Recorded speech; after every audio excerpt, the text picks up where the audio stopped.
Maaf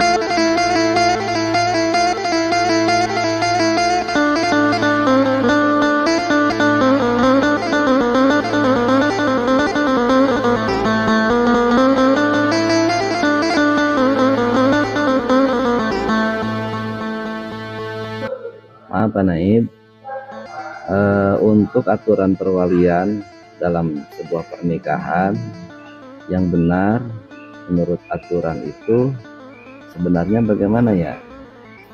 Wali itu secara umum sederhananya pertama itu adalah ayah kandung. Ketika ayah kandung meninggal maka jatuh kepada kakek.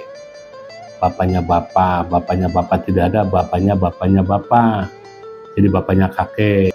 Kemudian kalau bapak sudah tidak ada, kemudian bapaknya bapak atau kakek sudah tidak ada, kemudian bapaknya kakek atau buyut sudah tidak ada, apalagi yang seterusnya, kepada siapa itu jatuhnya hak perwalian itu Pak Naib? Bapaknya kakek tidak ada, jatuh kepada saudara kandung yang seayah seibu. Saudara kandung seibu tidak ada, saudara kandung seayah. Berarti kakak atau adik laki-laki seayah seibu ya, atau seayah saja.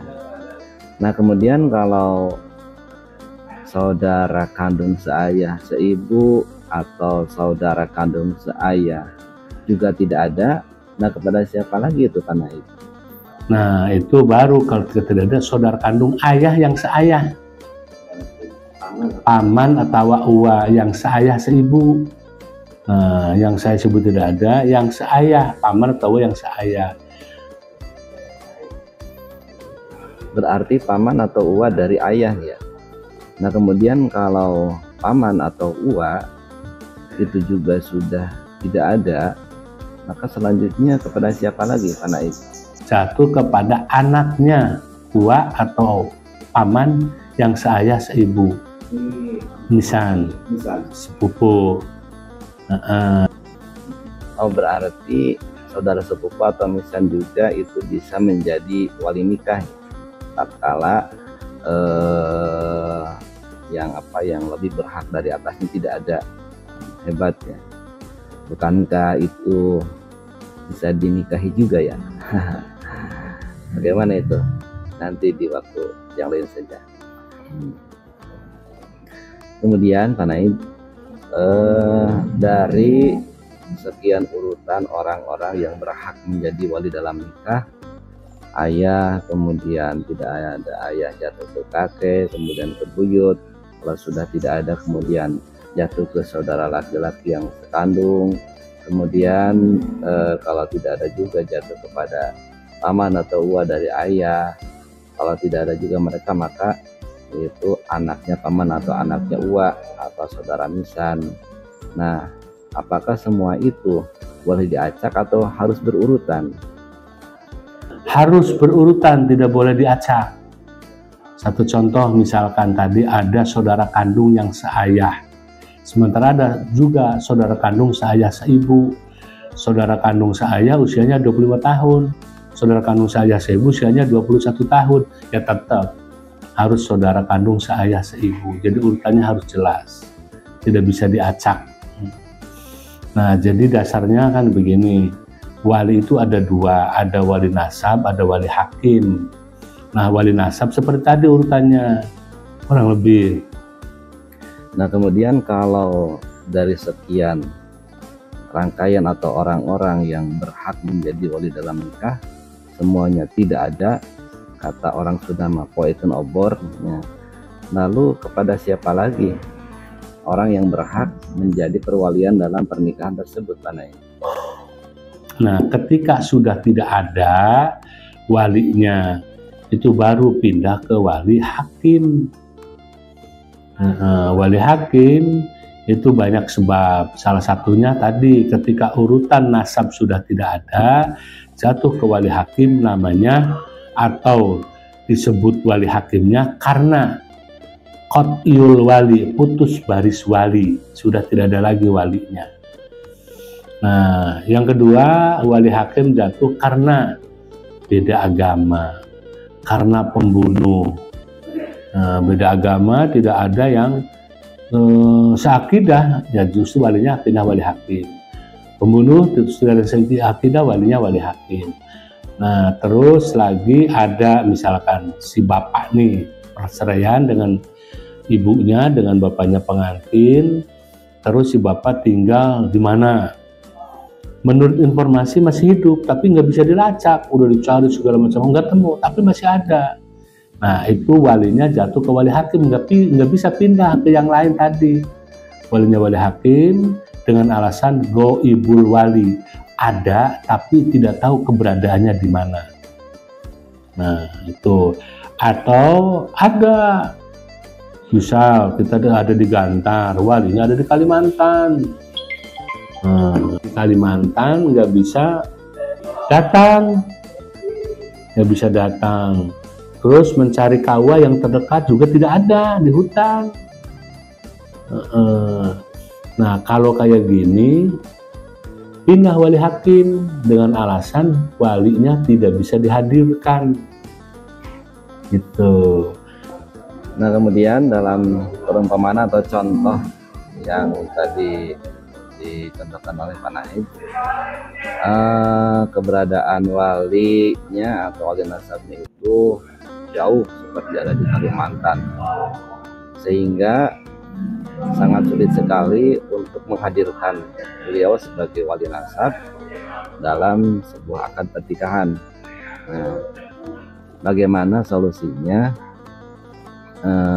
agar supaya orang itu tetap bisa menjadi wali dan tidak wali hakim?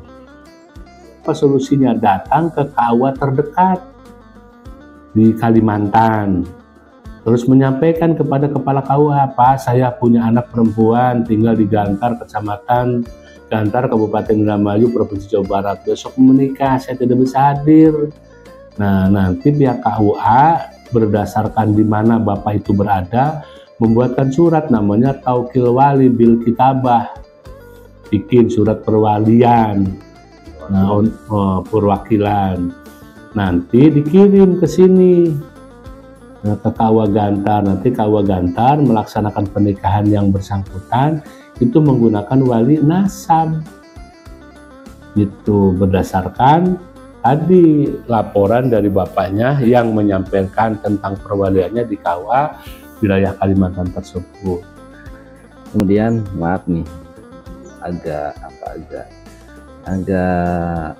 kurang etis ya, untuk anak yang status bapaknya itu tidak sah menurut aturan agama, itu perwaliannya kepada siapa? Atau kepada wali hakim kah?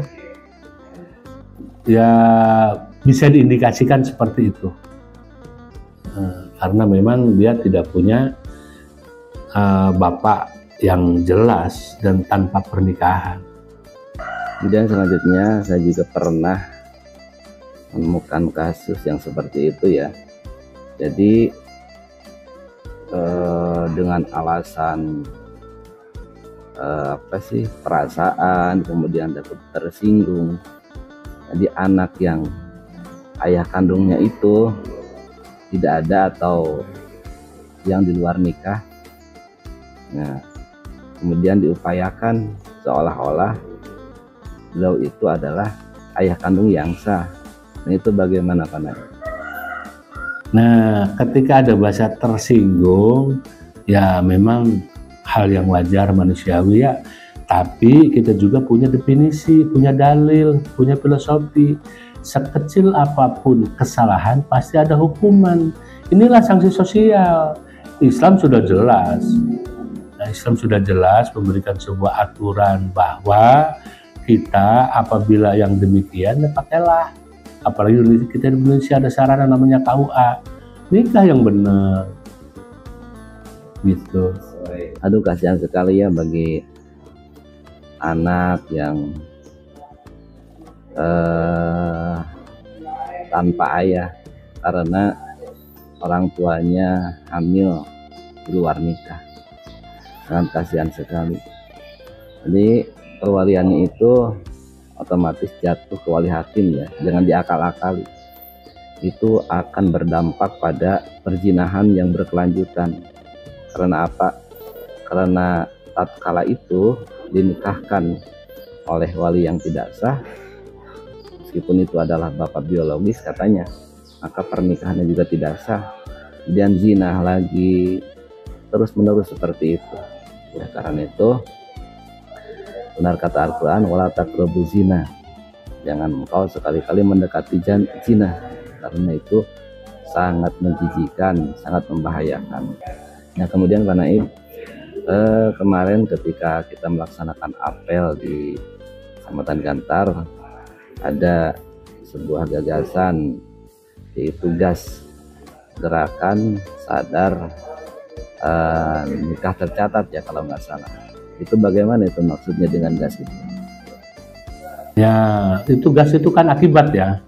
Kalau GAS itu akibat, Gerakan Sadar Nikah Tercatat itu akibat, karena fenomena di lapangan sekarang ini ada di provinsi lain, lah ribet nikah tuh.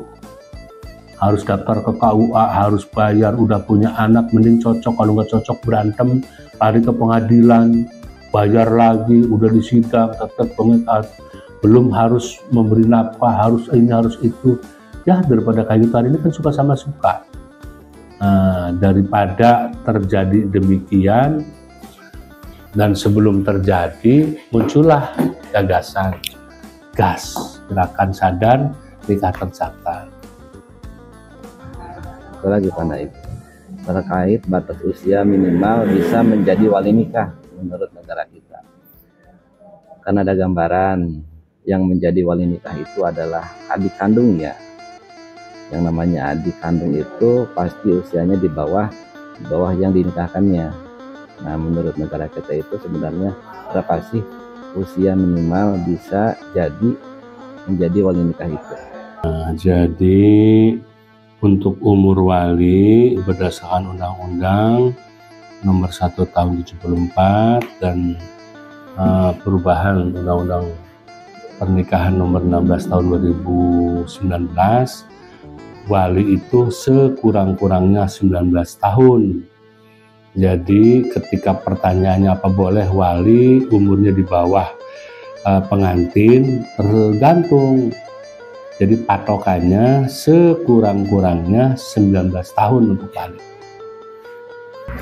Nah sahabat semuanya, itulah pemaparan dari Bapak Naib kita, Kepala KUA Kecamatan Gantar, yang telah memaparkan begitu panjang lebar tentang masalah urusan perwalian dalam nikah, tentang siapa saja yang berhak menikahkan dari jalur ayah, kemudian kakek, kemudian buyut, kemudian tatkala mereka tidak ada, kemudian kepada siapa, yaitu kepada saudara laki-laki kandung seayah seibu, kemudian saudara laki-laki seayah saja.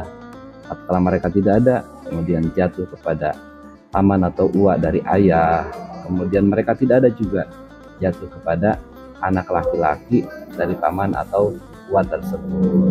Nah, itulah aturan urusan perwalian dalam agama kita, yakni agama Islam. Dan selanjutnya inilah referensi lain dari kitab Fathul Qorib. Simak ya referensinya. Bismillahirrahmanirrahim. Saya bacakan dari kitab Fathul Qorib, atau yang lebih dikenal dengan Takrib, bab tentang perwalian dalam akad nikah.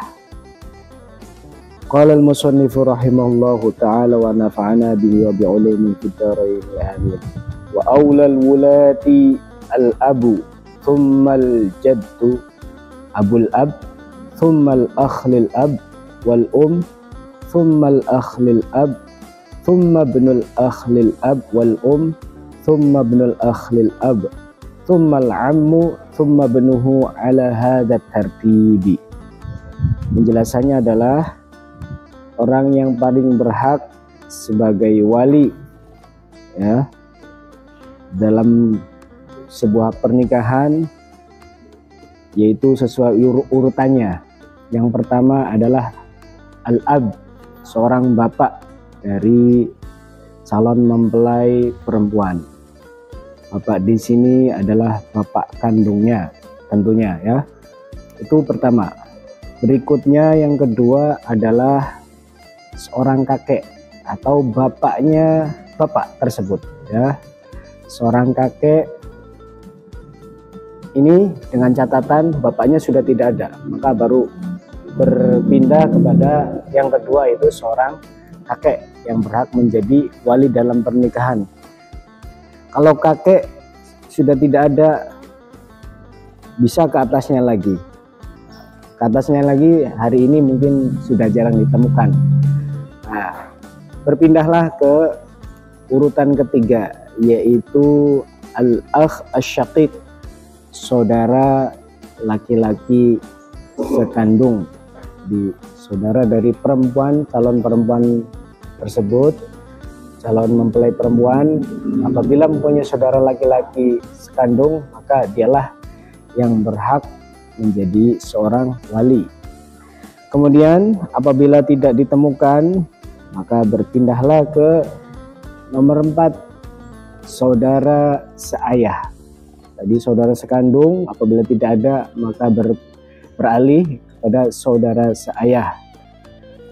Selanjutnya, apabila masih tidak ada lagi, maka bisa bergeser ke urutan yang kelima dari saudara. Maksudnya siapa? Anak dari saudara sekandung tadi ya, keponakan sendiri ya, anak dari saudara sekandung. Ini urutan nomor 5, tentunya anak laki-laki ya. Lanjut, kemudian setelah yang kelima tadi, apabila masih tidak ditemukan anak dari saudara sekandung, maka berpindah ke anak dari saudara seayah. Summa ibnul akh lil ab ya, summa ibnul akh lil ab, anak dari saudara seayah. Pahami baik-baik. Apabila masih tidak ada dari kalangan keponakan ya, maka barulah berpindah kepada seorang paman. Summal am, paman di sini adalah saudara dari bapak ya, bukan saudara dari ibu. Summal am. Kemudian bergeser lagi setelah paman nggak ada, summa ibnuhu, kemudian anak dari paman. Ala hadza tartibi, menurut urutan yang disebutkan di sini ya. Kemudian yang terakhir adalah seorang paman ya. Apabila paman masih tidak ada, maka anak dari paman. Nah, maksudnya siapa? Yaitu saudara sepupu. Ini urutan terakhir, paling terakhir. Tadi terakhir, ini paling terakhir. Ala hadza tartib, sesuai urutan yang disebutkan di sini. Demikian yang dijelaskan dalam kitab Fathul Qorib, yang merupakan kitab rujukan para ulama yang ada di Indonesia. Terima kasih.